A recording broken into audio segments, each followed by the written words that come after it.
Good morning, good morning, good morning, and happy Saturday, everybody. Welcome to a Saturday edition of the Spin Zone. I'm Spin Doc. Thank you all so much for joining, for waking up early with us on the weekend.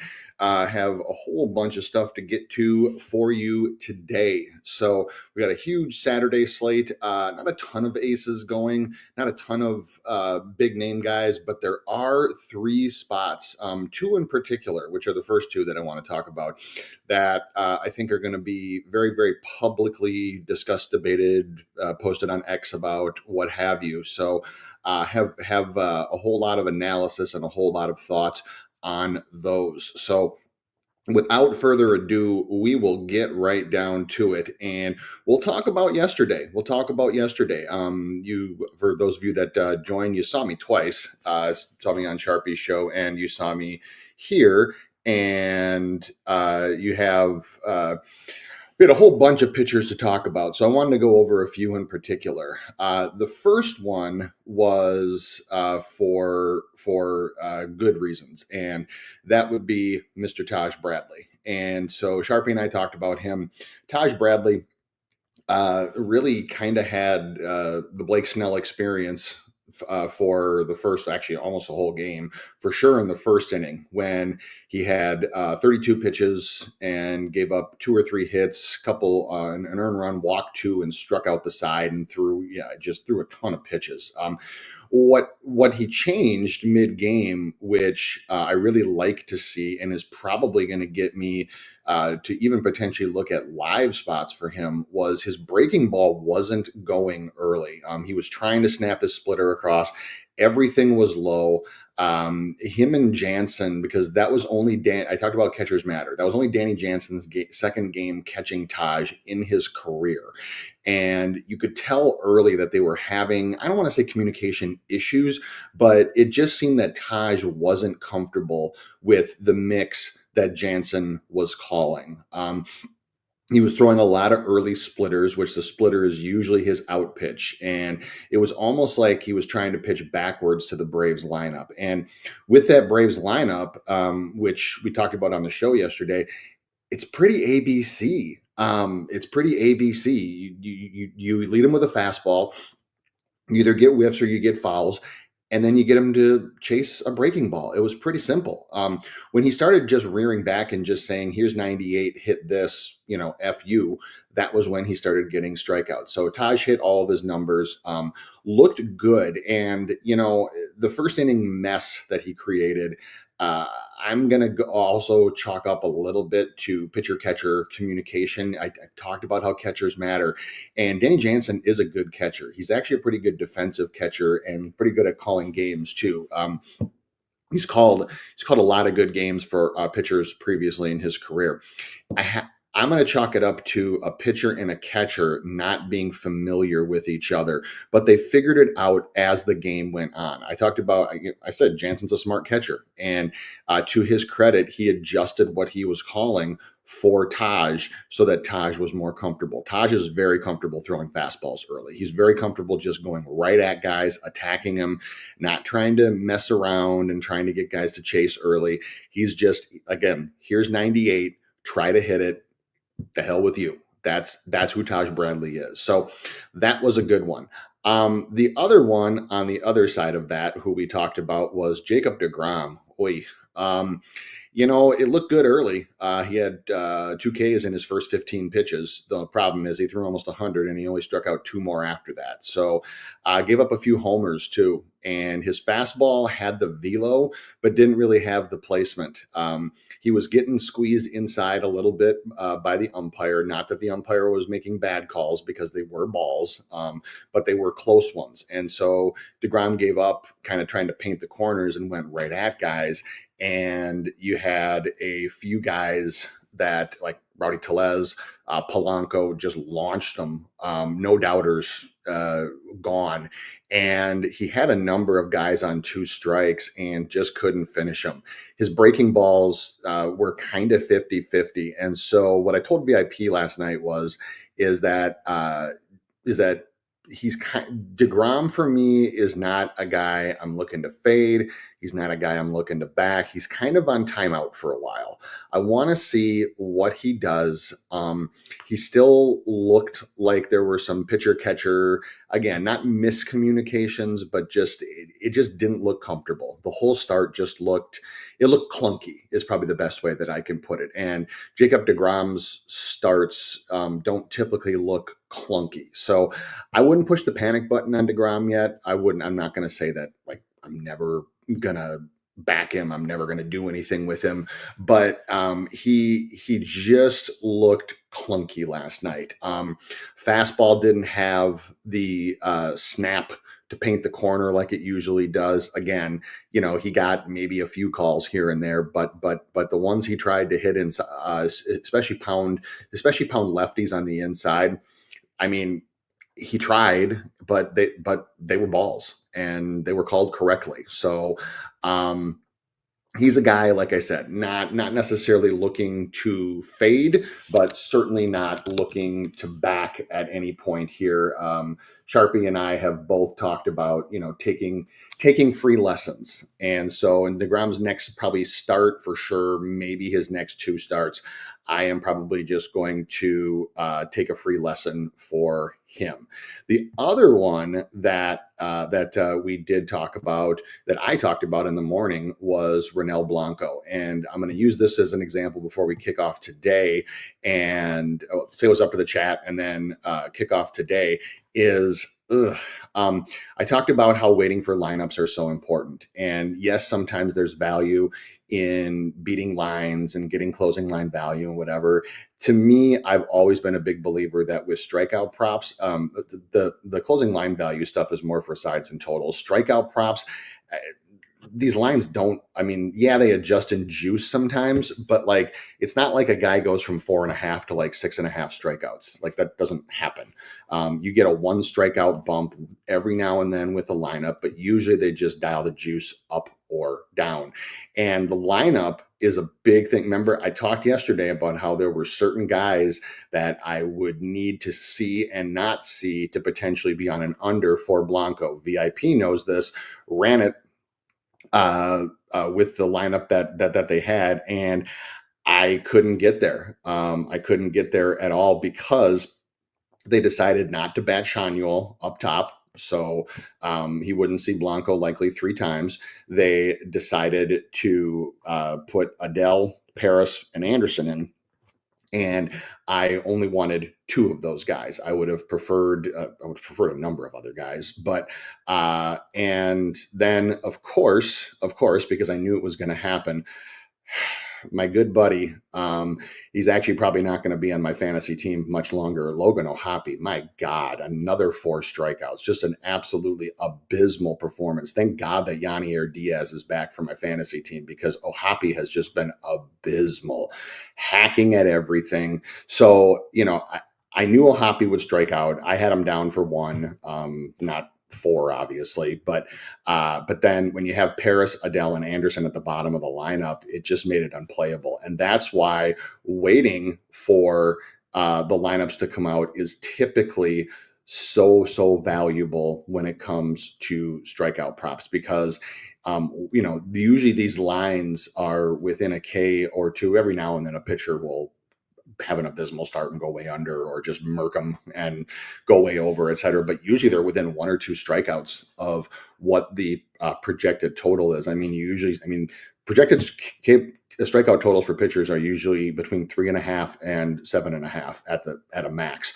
Every now and then, if you're a guy like Spencer Strider when he's going off, or DeGrom back in his like prime time at the Mets, you get an 8.5, or you get like I've seen Strider get 8.5s, 9.5s before, but usually you see guys between 3.5 and 7.5. So like it's a pretty small range, and one guy being either up the lineup, down the lineup, in or out can make a huge difference. So that's why I always say wait for the lineup to come out, make sure it's the guy that you want. And yeah, every now and then it might cost you a few cents in juice, but I've learned over the years that the value that you get from waiting for the lineup to come out is so much better than maybe saving a few cents of juice. And, every now and then you get it where all of a sudden, like 3 guys are just out of the lineup that you expected to be in, and you're sitting there, holding like, say, like an under 5.5, and then they get replaced with like replacement parts, and you're like, oh shit, like now what do I do? You don't want to be put in that position. So that's my kind of review overall of yesterday. Some of the, I kind of talked about Pivetta and how if you're playing against the Rockies, you are playing over or nothing. That was very, very evident because Pivetta got 10. I talked about how he's a pitcher that can get strikeouts if he wants, doesn't need to. Yesterday, he obviously did. We talked about Blanco. So, yeah, I mean, overall, yesterday kind of went around how we thought that it would. The only one that I was a little surprised at, even though he walked 4 guys, Aaron Nola ended up getting 7 against the Cardinals. That's not that was a few more than what I had thought. I had him down for 5, possibly 6. Didn't actually think that he would get 7. He got a few guys that I wouldn't have expected him to get a few times. So that was the only kind of little and a little bit of an outlier. So anyways, that will do it for the review of yesterday. I want to give a shout out to everybody who joined us. First in, Xavier Johnson, good morning. Hope you're doing well as well. Thank you so much. Chuck, what's up, my guy? Hope all is well hope all is well where you are. And Adam Dennis, welcome in, says Heaney and Wu going over, Mikolas going under. Yeah, we're actually be talking about Wu. So hold that thought there, and good luck to you as well. Adam's Digest, welcome in and good morning. Mario, welcome in, good morning. Appreciate you. Flow Creator always with us, as is trying to Rob FanDuel. Appreciate all y'all for joining. Thank you so much. We really appreciate it. So with that in mind, let's go to the first one. And first one today is Mr. Christopher Sanchez. He has added velo this year, and he has added a sweeper this year. And boy, can you tell, striking people out at an absolutely gaudy 34% rate. He gets the Cardinals. So we got another pitcher today from the Phillies going against the Cardinals. This game kicks off at 2:15 Eastern today, and we're looking at Sanchez with a 5.5 with the over at plus money. Overs at plus money, and we got a middle of the road juice on the under here at minus 136. Now, before I bring up the swing metrics, I want to say is that it would be very, very easy right now, given how Sanchez has pitched to start the year. It would be very, very easy to just say, oh my God, over on Christopher Sanchez, let's go. His strikeout percentage, his pretty much everything percentage is just absolutely unreal. Now, before you do that, you need to know something about Mr. Christopher Sanchez. Is that throughout his career, he has had some very, very distinct home road splits. And so while he is pitching so much better this year, I'm just going to tell you up front, but I'm going to give you the analysis about if you do choose to play it, is why you might want to take a free lesson on this. Because Sanchez, over the course of his career, is at home is striking people out right around a 25% rate. And this is before he did all of the changes to his velo and to his adding his sweeper. On the road, it's a very, very different story. Over the course of his career, his road K percentage is 17.4%. And so I am interested. I'm really interested. I already told VIP this, is that because you have 34% for the season, but that's in 2 home starts. One of them was against the Rockies. And you have 17.4% career on the road.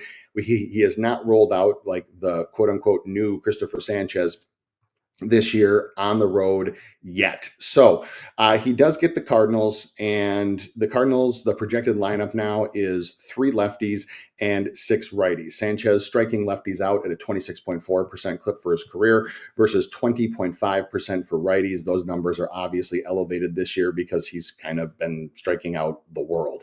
So with Sanchez, I see a few things. Number one is, I mean, it's not really a well-kept secret anymore, is that his velo is up. His velo is up 96.1 on his sinker, which actually sometimes runs like a 2-seam, versus 94.5 last year. His changeup is up to 86.8 from 85.1. His slider is up almost 2 miles an hour. The spin on all of them is up as well.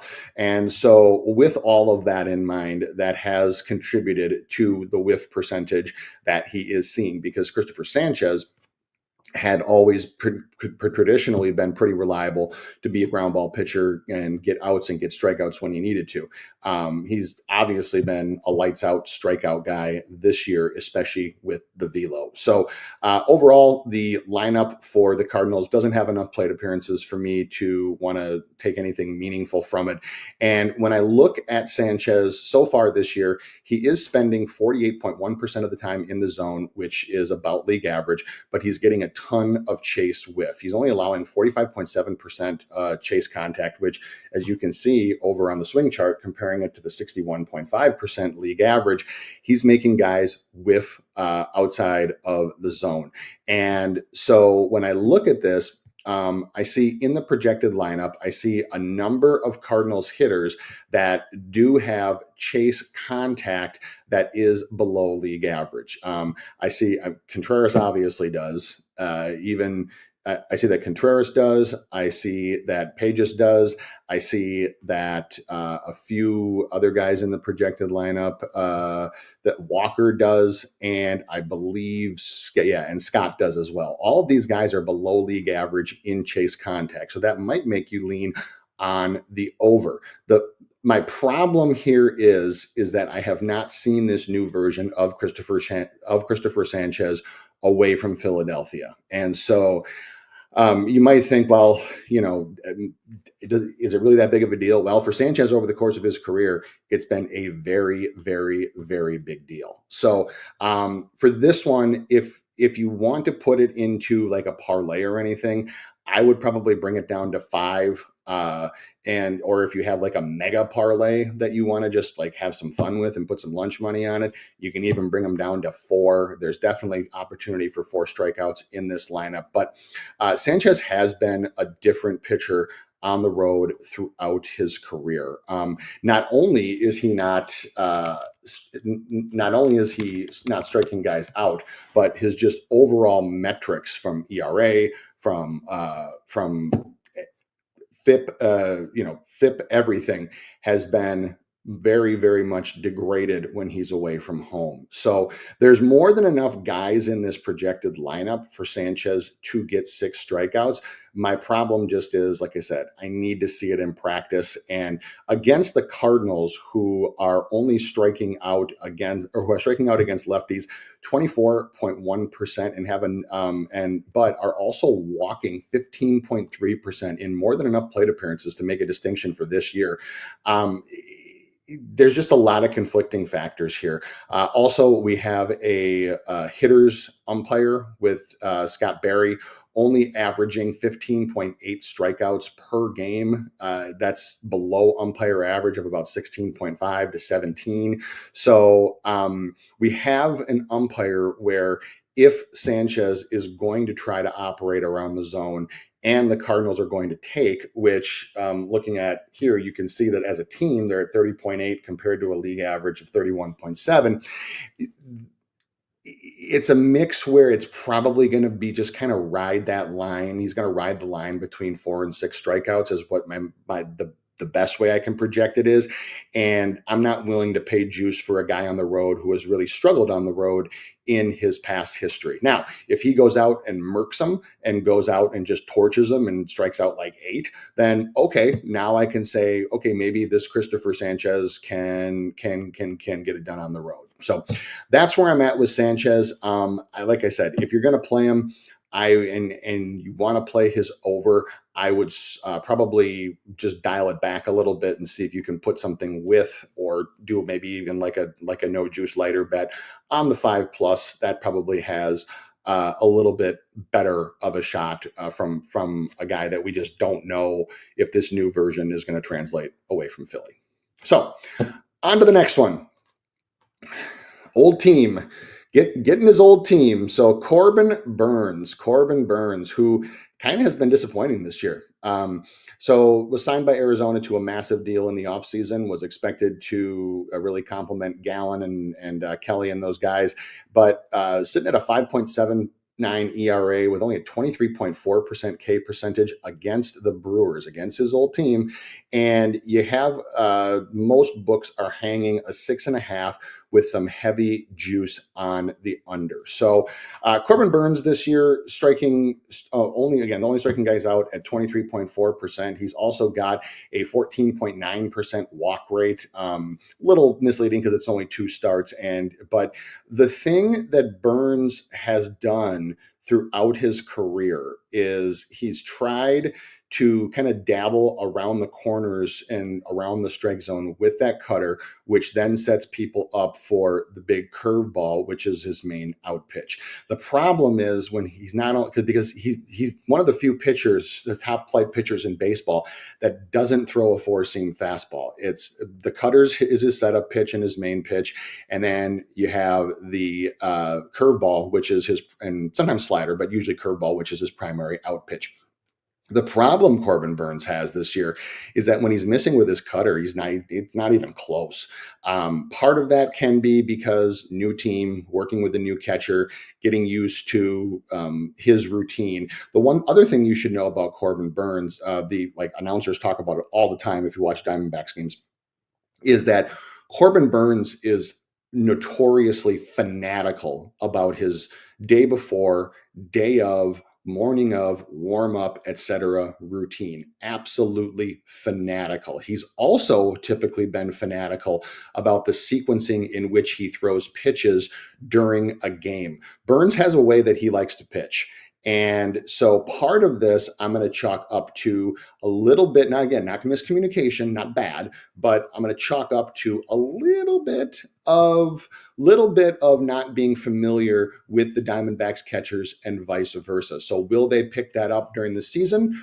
I would expect them to, because he's too good of a player for them not to. The other more concerning part about Corbin Burnes is that he's throwing his cutter 2/3 of the time, so 66.3%. The problem is the velo on the cutter is sitting at 93.8. That's the lowest average that it's been. Again, 2 starts, so small sample size. That's the lowest it's been in Burnes's career. It was 95.3 last year when he was in Baltimore. And the other thing that's a little more concerning as well is that the curveball, which again is his primary out pitch, is also significantly down in spin, and it's also significantly down in whiff rate. So he's not getting whiffs with the out pitch, with the curve, and his cutter, which is his main setup pitch, which he's again throwing 2/3 of the time, is it's just not there. The velo's not there for me. So he gets the Brewers, who against right-handed pitchers have a 22.8% strikeout rate and a 10.3% walk rate. It's pretty average. But with Burnes, where he's been making people miss, because he has not been making people miss with this changeup this year, not in the slightest. Guys are hitting 273 off the curveball this year, compared to an average of around 200 for Burnes's career. So it's not spinning, it's not making guys whiff, and he's getting behind on hitters and throwing slower. So I know it sounds like I'm just shitting on Corbin Burnes, but facts are the facts. I think, again, part of it is brand new guy, fanatical about his routine, has catchers and a team that's not exactly used to it. They're still kind of getting there's spring training can only do so much. Spring workouts can only get you so far. You have to do it in a season, and so they're still getting familiar with each other. Now, the issue that Burnes has as well is that he's allowing 61.3% chase contact. So you go over to the Brewers, and as a team, Milwaukee is right here at 61.9%. So they are above league average. Burnes just isn't making people miss. The Brewers in their projected lineup, which right now is six left. No, five, no, it's 5-4. 5 lefties, 4 righties. And most of these guys that are projected to be in the lineup do have reasonable chase contact rates. Now, what Burnes isn't allowing is he is still making people miss in the zone, allowing 78.2% zone contact. And so you go up and down the Brewers lineup, and the top 4, Turang, Chourio, Yelich, and Contreras.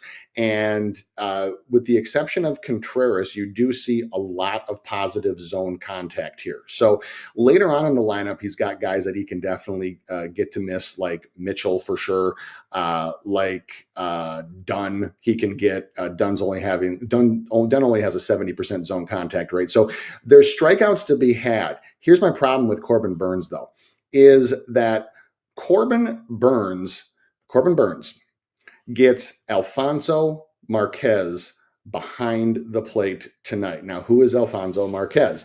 Alfonso Marquez is the most pitcher-friendly umpire in all of baseball. He has the lowest K percentage. He has one of the highest walk percentage. And he's a guy that even pitchers have talked about how they just try to operate more in the zone because they don't give you those corner calls. How does that translate to Burnes? Well, Burnes tries to snap his cutter and operate around the corners and pick up those strikes to set up the curveball. So, in 4 career games with Alfonso Marquez behind the plate, and again, only 4, but Corbin Burnes has, and this is back when his velo was up, 10 strikeouts in 63 plate appearances for a 15.9% K percentage. So part of me, so I don't know if I can do anything with this before the game. I see a few comments here about Adam saying too many walks for Corbin. Boy, is it. And also, I think he's hurt velo way down. He is forcing it a lot. He does look at Mario has a little bit of a different take, has a masterclass type game, first home game in Arizona tonight. I mean, all the stars are aligned from a scenario perspective because you got the guy facing his former team in his first home start. But the inclusion of Alfonso Marquez behind the plate means that, to me, Burnes is going to have to operate in the zone and deep in the zone a lot more, because Marquez does not give you those corners. He's very, very tight around the corners. He's very, very tight on the far edge, which can play a role for Burnes because of the number of lefties that the Brewers are expected to send to the plate tonight. So I'm not sure if I can get in on this one pregame. And the reason why I'm talking about this one is because I figured it would be a popular one because it's his facing his former team, first home start, kind of like Mario said. And so I just wanted to tell you, I'm not trying to scare anybody off, or I'm not trying to be like, oh my God, hammer the under because of Alfonso Marquez. Umpires are a tiebreaker. For me. I don't look at it and say every single pitcher that has Alfonso Marquez, I go under, and every single game that has a pitcher that has Bill Miller, I go over because he's the most pitcher-friendly umpire. I look for correlation. And what I see with Burnes is he's trying to dance around the zone with that cutter with a velo that's down and an umpire who's not going to give him the calls. So he's going to have to go at these Brewers hitters tonight.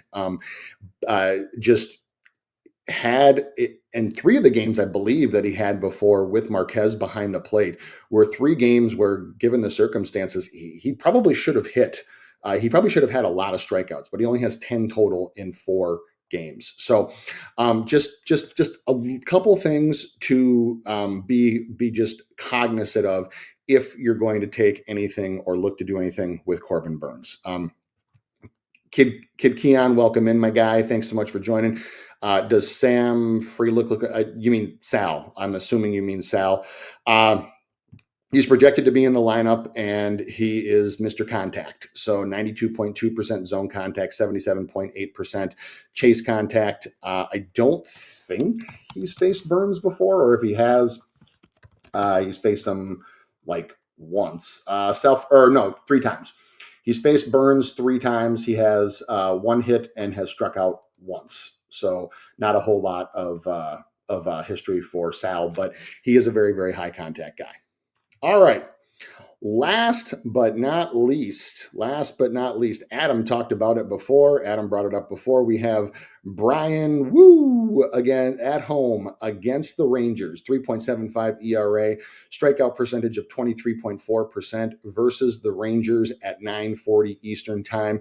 And he's hanging, and this is pretty consistent across all books, a 5.5, very juiced to the over with some plus money on the under. So, Mr. Bryan Woo, the thing that I like a lot about Bryan Woo is his fastball, his 4-seamer. His velo is up this year. His whiff percentage on it is up, and he's throwing it at about 96 miles an hour. He also runs primarily to righties, but he also runs a sinker, which is more like a 2-seamer that runs at a different angle than the 4-seamer at 95. So it gives him a real different look. So because of that, Woo lives in the zone. 61.2% zone rate of starters, of regular starters. That's one of the highest zone rates in all of Major League Baseball. So whenever you're looking at anything for Bryan Woo, you have to look at zone contact because that's just where he operates. Now,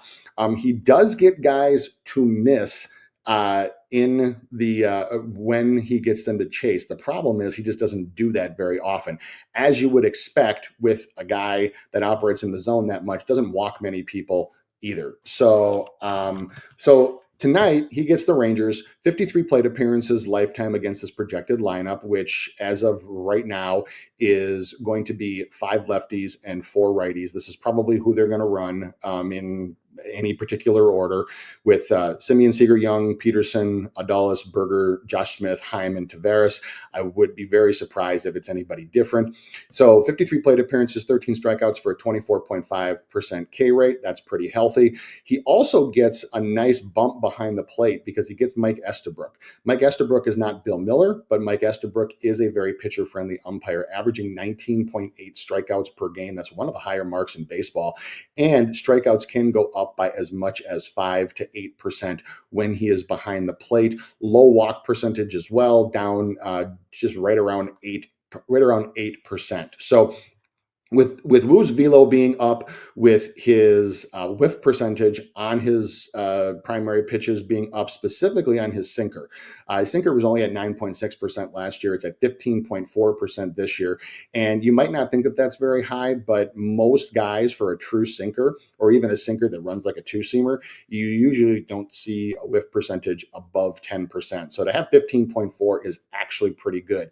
Now I go to the projected lineup for these Rangers tonight. And again, when it comes down to Bryan Woo, you have to look at zone contact because that's just where he operates. So I see Semien is above average. I see Seager is at league average. I see Young is below league average. I see Jock Peterson is above average. I see Adalis is below average.